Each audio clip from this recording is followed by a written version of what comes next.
चलिए आज का जो हम लोग का क्लास चलने वाला है वो इंडियन एयरफोर्स का क्लास चलने वाला है, जिसके अंदर हम लोग वाई ग्रुप का बहुत ही ज़्यादा इंपॉर्टेंट क्वेश्चन देखने वाले हैं। तो अगर आपका भी एग्जाम आने वाले दिनों में है तो ये जितने भी क्वेश्चन लेके आया हूँ वो सारे ऐसे प्रश्न हैं जो कि जितने भी इसके पीछे एग्जाम हो चुके हैं उन सभी को पेपर को देखते हुए ये सारा क्वेश्चन एनालाइज करके तैयार किया गया है। तो एक एक प्रश्न आपके लिए इंपॉर्टेंट है, सारा सवाल को देखिए और अपने माइंड में सेट कर लीजिए अगर आप अपनी एक सीट को पक्की करना चाहते हो तो चलिए चलते हैं क्लास की। चलिए पहला नंबर प्रश्न क्या कह रहा है कि वायु सेना दिवस कब मनाया जाता है। पहला ही प्रश्न काफी ही ज्यादा इंपॉर्टेंट है कि वायु सेना दिवस भारत में कब मनाया जाता है, और जिस क्वेश्चन का उत्तर याद रहेगा आप लोग कमेंट बॉक्स में उसका उत्तर जरूर बताइएगा। तो आप लोग को याद रखना है कि इसका जो राइट आंसर हो जाएगा ऑप्शन नंबर बी हो जाएगा 8 अक्टूबर। अब देखिए यहाँ से मैं आप लोग को कुछ इंपॉर्टेंट पॉइंट बताता हूँ जो कि आपको ध्यान में रखना है। सबसे पहले आप लोग को याद रखना है कि भारतीय वायु सेना की स्थापना कब हुई। तो आप लोग को याद रखना है कि भारतीय वायु सेना की स्थापना जो हुई थी वो कब हुई थी, तो 1932 में हुई थी, ध्यान में रखिएगा। चलिए दूसरा पॉइंट क्या है कि वायु सेना का मुख्यालय कहाँ है। ये भी सवाल पूछा जा सकता है कि वायु सेना का मुख्यालय कहाँ है। तो आप लोग को याद रखना है कि वायु सेना का मुख्यालय है नई दिल्ली में है। ये भी सवाल इंपॉर्टेंट है। चलिए दूसरा नंबर प्रश्न क्या कह रहा है कि भारत के वर्तमान चीफ ऑफ डिफेंस स्टाफ कौन है। ये भी प्रश्न इंपॉर्टेंट है, बताना है कि भारत के वर्तमान चीफ ऑफ डिफेंस स्टाफ कौन है।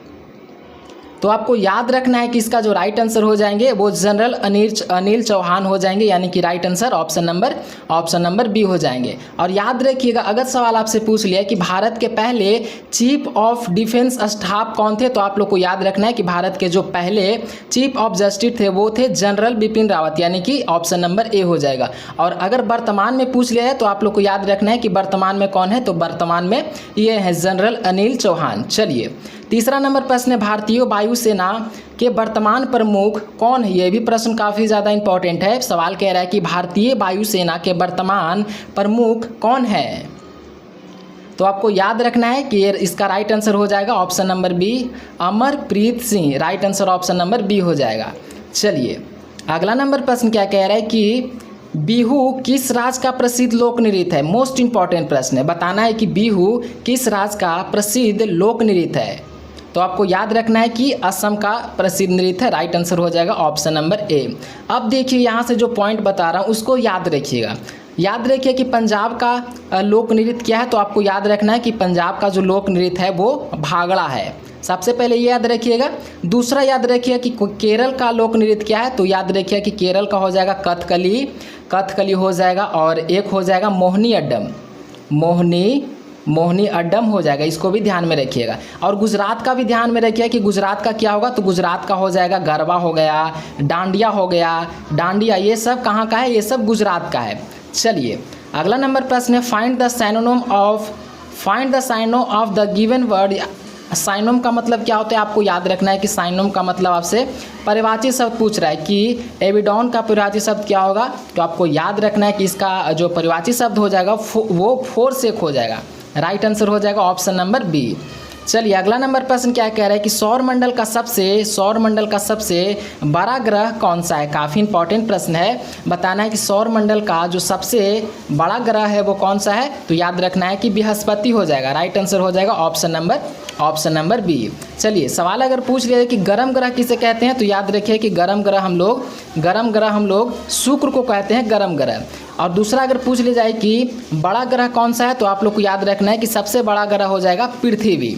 चलिए अगला नंबर प्रश्न क्या कह रहा है कि identify the error in the sentence one of the student, यानी कि आपको इंडिफाइड करने के लिए बोल रहा है ईरर इन द सेंटेंस, यानी कि सेंटेंस में ईरर आप लोग को आपसे पूछ रहा है।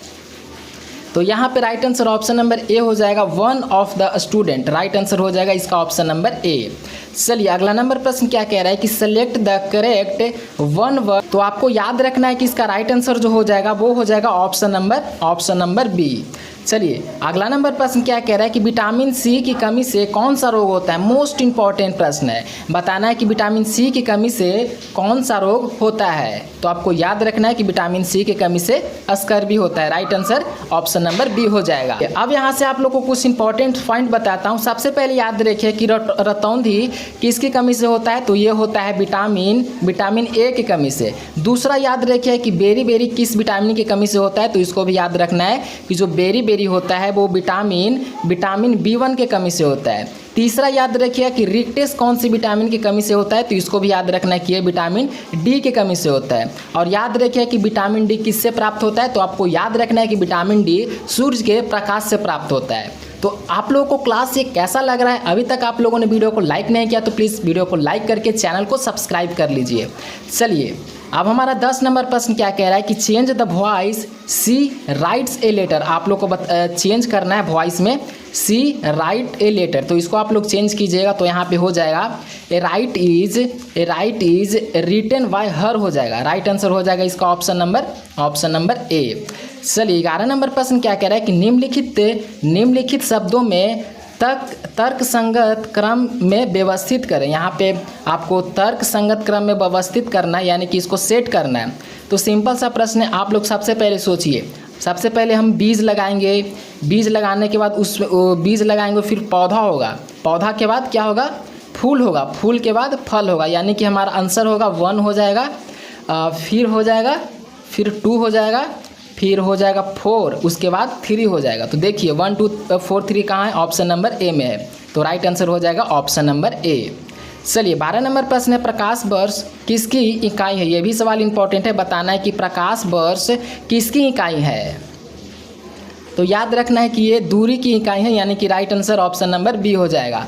अब यहाँ से कुछ इंपॉर्टेंट पॉइंट्स बनते हैं। सबसे पहले याद रखिएगा कि निर्वात में प्रकाश की चाल कितनी होती है। बताना है कि निर्वात में प्रकाश की चाल कितनी होती है, तो 3 × 10⁸ मीटर पर सेकंड होती है। दूसरा, प्रकाश की तीव्रता मापने का यंत्र को क्या कहते हैं, तो आप लोग को याद रखना है कि प्रकाश की तीव्रता को मापने का जो यंत्र होता है उसे हम लोग फोटोमीटर कहते हैं, इसको भी ध्यान में रखिएगा। चलिए 13 नंबर प्रश्न क्या कह रहा है कि choose the correct spelling word, यानी कि आपसे इसमें से राइट स्पेलिंग वर्ड कौन सा लिखा हुआ है आपको बताना है। तो यहाँ पे रिसीव का मीनिंग होता है RECEIVE। तो देखो कौन सा ऑप्शन में है, ऑप्शन नंबर बी में है। तो राइट आंसर हो जाएगा हमारा ऑप्शन नंबर बी। चलिए 14 नंबर प्रश्न क्या कह रहे हैं कि select the correct meaning of the item phase. इसको यहाँ पे आप लोग को सिलेक्ट करने के लिए बोल रहा है करेक्ट मीनिंग। तो यहाँ पे जो करेक्ट मीनिंग हो जाएगा वो हो जाएगा ऑप्शन नंबर बी हो जाएगा। बाकी ये तीनों इनकरेक्ट है, यानी कि right answer option number B हो जाएगा, टू रिफ्यूज टू लिसन। चलिए 15 नंबर प्रश्न क्या कह रहा है कि भारत का राष्ट्रीय खेल कौन सा माना जाता है। काफ़ी सिंपल प्रश्न है, उत्तर आप लोग कमेंट बॉक्स में बताइए कि भारत का जो राष्ट्रीय खेल है वो कौन सा माना जाता है। ऑप्शन में है क्रिकेट, कबड्डी, हॉकी या फिर फुटबॉल। तो ये हो जाएगा hockey, right answer option number C हो जाएगा। चलिए यहाँ से इंपॉर्टेंट पॉइंट बनता है कि खेल दिवस कब मनाया जाता है। तो आपको याद रखना है कि खेल दिवस 29 अगस्त को मनाया जाता है। चलिए 16 नंबर प्रश्न है डिस्कवरी ऑफ इंडिया पुस्तक के लेखक कौन है। ये भी सवाल इंपॉर्टेंट है, बताना है कि डिस्कवरी ऑफ इंडिया पुस्तक के लेखक कौन है। तो आपको याद रखना है कि इसका राइट आंसर हो जाएगा जवाहरलाल नेहरू, यानी कि right answer option number B हो जाएंगे। अब यहाँ से कुछ इंपॉर्टेंट पॉइंट बनते हैं। सबसे पहले पूछेगा कि करो या मरो का नारा किसने दिया था। काफ़ी प्रसिद्ध नारा है, तो आपको याद रखना है कि करो या मरो का नारा दिए थे महात्मा गांधी ने। दूसरा, आराम हराम है, ये नारा किसने दिए थे। ये भी प्रश्न पूछा जाता है कि आराम आराम है ये नारा किसने दिए थे। तो आपको बताना है कि ये नारा दिए थे जवाहरलाल नेहरू ने। चलिए अब हमारा 17 नंबर प्रश्न क्या कह रहा है कि ग्रैंड स्लैम शब्द किस खेल से संबंधित है। यह भी सवाल इंपॉर्टेंट है, बताना है कि ग्रैंड स्लैम शब्द किस खेल से संबंधित है। तो आपको याद रखना है कि ये खेल टेनिस से संबंधित है, राइट आंसर हो जाएगा ऑप्शन नंबर बी। चलिए अगला नंबर प्रश्न क्या कह रहा है कि भारत के संविधान के जनक वास्तुकला के रूप में किसे जाना जाता है। काफ़ी इंपॉर्टेंट प्रश्न, सवाल आपसे पूछ रहा है कि भारत के संविधान के जनक वास्तुकला के रूप में किसे जाना जाता है। तो आपको याद रखना है कि डॉक्टर BR अम्बेडकर को जाना जाता है, यानी कि राइट आंसर हो जाएगा ऑप्शन नंबर बी।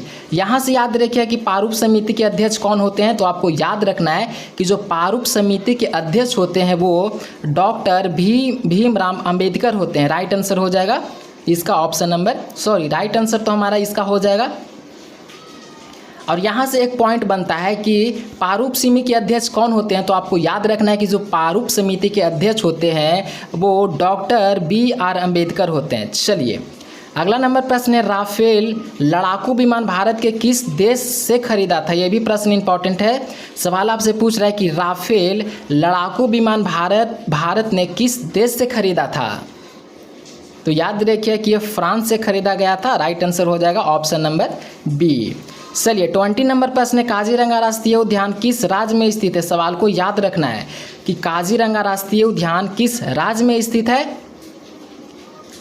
तो याद रखना है कि ये असम में स्थित है। राइट आंसर हो जाएगा ऑप्शन नंबर बी। अब देखिए सवाल पूछ सकता है कि काजीरंगा राष्ट्रीय उद्यान की स्थापना कब हुई थी। तो याद रखना है कि 1 जून 1905 में इसकी स्थापना की गई थी। दूसरा प्रश्न पूछ सकता है कि असम का लोक नृत्य क्या है। असम का जो लोक नृत्य है वो क्या है, वो हो जाएगा बिहू। बिहू असम का लोक नृत्य है।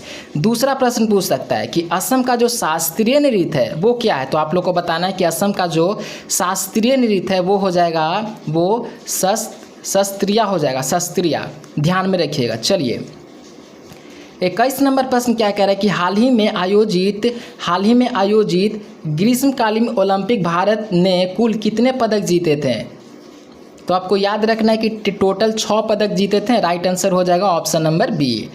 चलिए 22 नंबर प्रश्न हमारा है कि नीरज चोपड़ा किस खेल से संबंधित है। काफ़ी ज़्यादा इंपॉर्टेंट प्रश्न है। सवाल कह रहा है कि नीरज चोपड़ा किस खेल से संबंधित है। तो इसका राइट आंसर हो जाएगा ऑप्शन नंबर बी। चलिए 23 नंबर प्रश्न क्या कह रहा है कि विश्व की सबसे लंबी नदी कौन सी है। बताना है कि विश्व की सबसे लंबी नदी कौन सी है। तो आपको याद रखना है कि विश्व की सबसे लंबी नदी हो जाएगी नील नदी। सवाल पूछेगा कि नील नदी की लंबाई कितनी है। तो याद रखना है कि 6650 किलोमीटर इसकी लंबाई है, 6650 किलोमीटर। चलिए 24 नंबर प्रश्न है, कंप्यूटर का मस्तिष्क किसे कहा जाता है। यह भी सवाल इंपॉर्टेंट है। सवाल आपसे पूछ रहा है कि कंप्यूटर का मस्तिष्क किसे कहा जाता है। तो याद रखिए कि कंप्यूटर का मस्तिष्क CPU को कहा जाता है। राइट आंसर हो जाएगा ऑप्शन नंबर बी। अब यहाँ से आप लोग को इंपॉर्टेंट पॉइंट बनता है। सबसे पहले रैम का फुल फॉर्म पता होना चाहिए। रैम का फुल फॉर्म हो जाएगा random access memory. Random access memory हो जाएगा रैम का फुल फॉर्म। दूसरा प्रश्न पूछ सकता है कि CPU का फुल फॉर्म क्या होता है। तो याद रखना है कि CPU का फुल फॉर्म हो जाएगा सेंट्रल प्रोसेसिंग यूनिट। ये हो जाएगा CPU का फुल फॉर्म। चलिए 25 नंबर प्रश्न क्या कह रहा है कि अभ्यास गरुड़ भारत के किस देश की वायुसेना के बीच आयोजित होने का द्विपक्षीय युद्ध अभ्यास है। बताना है कि अभ्यास गरुड़ भारत के किस देश की वायुसेना के बीच आयोजित होने का द्विपक्षीय युद्ध अभ्यास है। तो आपको याद रखना है कि ये फ्रांस हो जाएगा। राइट आंसर इसका ऑप्शन नंबर ए हो जाएगा। चलिए 26 नंबर प्रश्न है, प्रथम 10 प्राकृत संख्याओं का औसत क्या होगा। इसको निकालने के लिए सबसे पहले आप लोग को औसत का सूत्र पता होना चाहिए। तो औसत का सूत्र होता है राशियों का योग बटा राशियों का संख्या। तो हमारा प्राकृत संख्या क्या होता है 1 2 3 4 5 6 7 8, यानी कि गिनती की संख्या को प्राकृत संख्या कहते हैं। तो इसको आप लोग कैलकुलेट कीजिएगा। तो इसका जो राइट आंसर हो जाएगा वो हो जाएगा 5.5। तो राइट आंसर हो जाएगा इसका ऑप्शन नंबर बी। आप लोग राशियों का योग बटा राशियों की संख्या पे आप लोग निकालिएगा। राइट आंसर आप लोग को पता चल जाएगा। चलिए 27 नंबर प्रश्न क्या कह रहा है कि वस्तु को इतना में खरीद कर इतना में बेचा जाता है तो लाभ प्रतिशत ज्ञात कीजिए। ये भी सिंपल प्रश्न है, आपसे लाभ प्रतिशत पूछ रहा है। तो यहाँ पे 20% का लाभ हो रहा है, यानी कि राइट आंसर हो जाएगा ऑप्शन नंबर बी। चलिए 28 नंबर प्रश्न है, 40 छात्रों एक कक्षा में राम के स्थान पर 15वां है तो नीचे से उसका स्थान क्या होगा। तो नीचे से जो उसका स्थान हो जाएगा वो हो जाएगा, इसको सॉल्व कीजिएगा तो हो जाएगा 26वां हो जाएगा। राइट आंसर हो जाएगा ऑप्शन नंबर बी।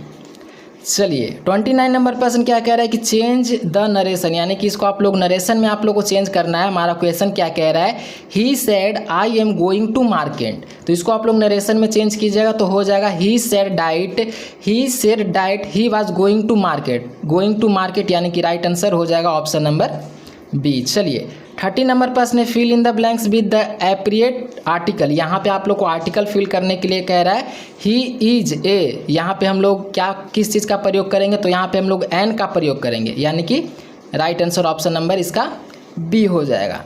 चलिए, तो हम लोगों ने सारा ही जितना भी इंपॉर्टेंट प्रश्न बन रहा था वो सारा ही हम लोगों ने कवर कर लिया इस वीडियो के अंदर। तो आप लोग स्कोर कमेंट कीजिए कि पहले से आप लोगों को कितने क्वेश्चन याद थे, और जितने भी इंपॉर्टेंट पॉइंट बताया हूँ उस सब को अपने माइंड में सेट कर लीजिए, क्योंकि सवाल यहाँ से पूछ सकता है। और क्लास को अभी तक आपने लाइक नहीं किया तो क्लास को लाइक करके चैनल को सब्सक्राइब कर लीजिए।